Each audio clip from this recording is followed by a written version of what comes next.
ప్రమాద స్థలానికి పంపమైనది సహాయకారకంగా. టోటల్గా ఈ 4 వెహికల్స్, ఆఫీసర్స్, సిబ్బంది అందరూ కలిసి కూడా ఈ 3 వైపులా యాక్సెస్ లేని కారణంగా కొంచెం ఫైర్ లోపలికి వెళ్ళడం కష్టమైపోయింది.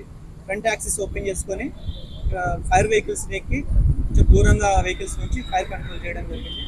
అదేవిధంగా ఇది రోడ్డు మీద ఉన్న బిల్డింగ్ కాబట్టి ట్రాఫిక్ కూడా ఇబ్బంది ఉండటం వలన కొంచెం సమయం తీసుకోవడం జరిగింది. ప్రమాదం జరిగిన సమయంలో బిల్డింగ్ లోపల ఎవరు కూడా ఎటువంటి మనుషులు లేరు. కేవలము ఈ షర్ట్స్ అండ్ క్లాత్ ఇలాంటి మెటీరియల్స్ మాత్రమే డ్యామేజ్ అయినాయి. బిల్డింగ్ కూడా టోటల్గా ఏమి డ్యామేజ్ కాలేదు. బిల్డింగ్ కూడా చాలా వరకు బాగానే ఉంది.